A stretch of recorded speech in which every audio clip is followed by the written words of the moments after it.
ഇപ്പോൾ ന്യൂസ് ആംഗിളാണ്, നമുക്കത് പരിശോധിക്കാം.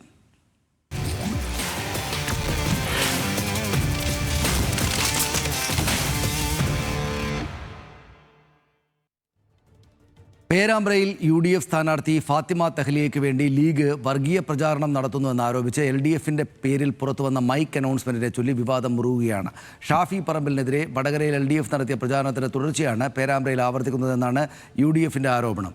എന്നാൽ വർഗീയ പ്രചാരണം നടത്തി വോട്ട് പിടിക്കുന്ന രീതി ഇടതുമുന്നണിക്കില്ല എന്നും അന്വേഷണത്തെ നേരിടുമെന്നും സ്ഥാനാർത്ഥി ഉൾപ്പെടെ LDF നേതാക്കളും പറയുന്നു. പേരാമ്പ്രയിലെ മൈക്ക് അനൗൺസ്മെന്റ് വിവാദം ആർക്കാണ് തിരിച്ചടിയാവുക എന്ന് ന്യൂസ് ആംഗിൾ പരിശോധിക്കുന്നു.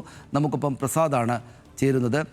പ്രസാദ്, ഇതിപ്പോൾ അല്പം മുമ്പ് ഫാത്തിമ തെഹ്ലിയ ആകാശിനോട് സംസാരിച്ചത് നമ്മൾ നൽകിയിരുന്നു. അപ്പോൾ അവരും ഈ കാര്യത്തെ പരാമർശിച്ചാണ് പോകുന്നത്. LDF തനിക്കെതിരെ വലിയ വർഗീയ രീതിയിലുള്ള പരാമർശം പ്രചാരണം നടത്തുന്നുണ്ട് എന്ന ആക്ഷേപം അവർ വല്ലാത്ത തോതിൽ ഉന്നയിക്കുന്നില്ലെങ്കിലും സ്ഥാനാർത്ഥിയായതുകൊണ്ട് അവർ അത് പ്രധാനമായിട്ട് പറയുന്നില്ലെങ്കിലും അതവിടെ വലിയ തോതിലുള്ള ചർച്ചയാണ് നമുക്കറിയാം. അവർക്കെതിരെ വലിയ ആക്ഷേപം നടക്കുന്നെന്ന് അവർ പറയുന്നുണ്ട്. ഇതിപ്പോൾ ഷാഫി പറമ്പിലിൻ്റെ കാലത്ത് അങ്ങനെ ഒരു കാഫിർ സ്ക്രീൻഷോട്ട് വിവാദം ഉണ്ടായിരുന്നു. അത് ഇപ്പോഴും അതിൻ്റെ അലയൊലികൾ അവസാനിച്ചിട്ടില്ല. ഈ തെരഞ്ഞെടുപ്പ് കാലത്ത് ഈ ഉണ്ടായിരിക്കുന്ന അനൗൺസ്മെൻറ്റ് വിവാദം യഥാർത്ഥത്തിൽ നമ്മൾ പുറത്ത് കേൾക്കുന്നത്രക്ക് വലുതായിട്ടാണോ മണ്ഡലത്തിൽ അനുഭവപ്പെടുക? അതവിടെ വോട്ട് അങ്ങോട്ടും ഇങ്ങോട്ടും പോകുന്നതിനെ സ്വാധീനിക്കുമോ? അങ്ങനെയെങ്കിൽ ആർക്കായിരിക്കും അത് ദോഷം ചെയ്യുക?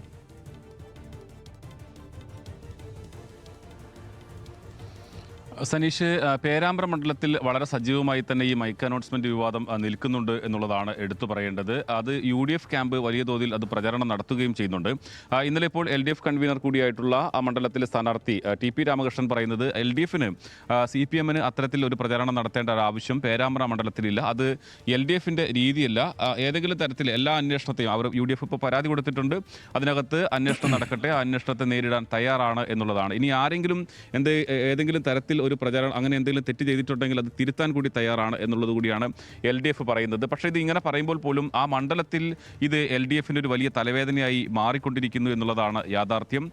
UDFിൻ്റെ വലിയ ക്യാമ്പയിൻ നടക്കുന്നുണ്ട്. അത് മാത്രമല്ല, അവർ പറയുന്നത് പ്രധാനപ്പെട്ട കാര്യം വടകര കഴിഞ്ഞ പാർലമെൻറ്റ് തെരഞ്ഞെടുപ്പിൽ വടകര മണ്ഡലത്തിൽ ഷാഫി പറമ്പിലിനെതിരെ നടത്തിയിട്ടുള്ള രീതിയിലുള്ള പ്രചരണമാണ് ഫാത്തിമ തെഹ്ലിയക്കെതിരെ നടത്തുന്നത്. ഫാത്തിമ തെഹ്ലിയ പേരാമ്പ്രയിൽ വലിയ മത്സരം കാഴ്ചവെക്കുന്നു. പേരാമ്പ്ര പൊതുവെ ഇടതുപക്ഷം ജയിച്ചു വരുന്ന ഒരു മണ്ഡലമാണ്. അപ്പോൾ ആ മണ്ഡലം UDF അട്ടിമറി വിജയം നേടും എന്ന ഒരു പ്രതീതി വന്നതോടുകൂടിയാണ് LDF ഇത്തരത്തിലൊരു പ്രചാരണം നടത്തുന്നതെന്നാണ് പറയുന്നത്.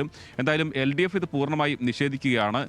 നമ്മളും ഇത്തരത്തിൽ ആ പ്രദേശത്ത് നിന്ന് കിട്ടുന്ന പ്രതികരണം, ഇപ്പോൾ ചെറുവണ്ണൂർ പഞ്ചായത്തിൻ്റെ ഒരു ഭാഗത്ത് നിന്നാണ് ഇങ്ങനെ ഒരു മൈക്ക് അനൗൺസ്മെന്റ് പറയുന്ന വിവാദം, ഒരു വീഡിയോ പുറത്തു വന്നത്.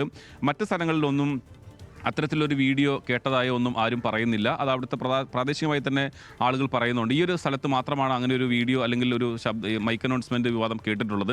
എന്തായാലും അതിനകത്ത് വലിയ അന്വേഷണം നടക്കേണ്ടതാണ്. എന്താണ് വസ്തുത എന്നുള്ളതെല്ലാം തന്നെ ഇനി പുറത്തു വരാനിരിക്കുന്നു. പോലീസ് അന്വേഷണം ആരംഭിച്ചിട്ടുണ്ട്. പക്ഷേ ആ മണ്ഡലത്തിൽ മാത്രമല്ല, അതിന് സമീപത്തുള്ള മണ്ഡലങ്ങളിൽ ഇപ്പോൾ കുറ്റ്യാടി, നാദാപുരം, കൊയിലാണ്ടി തുടങ്ങിയ കോഴിക്കോട് ജില്ലയിലെ LDFിൻ്റെ സമീപകാലങ്ങളിലെല്ലാം ജയിച്ചു വരുന്ന മണ്ഡലങ്ങളിലൊക്കെ ഇതൊരു വലിയ പ്രചരണ വിഷയമായി തന്നെയാണ് UDF കൊണ്ടു നടക്കുന്നത്. അതുകൊണ്ട് തന്നെ LDFന് അതൊരു താൽക്കാലിക ഒരു തലവേദന എന്ന് തന്നെ പറയേണ്ടി വരും. LDF ആരും അതിനൊരു പരസ്യമായി പ്രതികരണങ്ങൾ നടത്തുന്നില്ല. അവർ ഇപ്പം TP രാമകൃഷ്ണനൊക്കെ പ്രതികരണം നടത്തിയെങ്കിൽ പോലും സജീവമായൊരു പ്രതികരണം നടത്തുന്നില്ല. അത് പോലീസ് അന്വേഷിക്കട്ടെ എന്നുള്ളതാണ്. പക്ഷേ UDF ക്യാമ്പ് അതൊരു വലിയ പ്രചാരണ വിഷയമായി തന്നെയാണ് ഇത് ഏറ്റെടുത്ത് നടക്കുന്നത്. അതുകൊണ്ട് ഇത് LDFനെ സംബന്ധിച്ചിടത്തോളം അതൊരു പ്രതിസന്ധി തന്നെയാണ്. ശരി, നന്ദി പ്രസാദ് വിവരങ്ങൾക്ക്. എന്തായാലും അത് LDF അത്തരമൊരു ആ വിഷയത്തിലേക്ക് വല്ലാതെ പോകാതിരിക്കാൻ ശ്രമിക്കുകയാണ് ചെയ്യുന്നത്. അത് കൂടുതൽ ചർച്ചയാവുന്ന ഗുണം ചെയ്യില്ല എന്നൊരു തോന്നലായിരിക്കണം അവർക്കുണ്ടാകുന്നത്. പക്ഷേ അതേ കാരണത്താൽ തന്നെ UDF അത് കൂടുതൽ ചർച്ചയാക്കാനുള്ള ശ്രമത്തിലുമാണ് എന്ന് വേണം മനസ്സിലാക്കാൻ.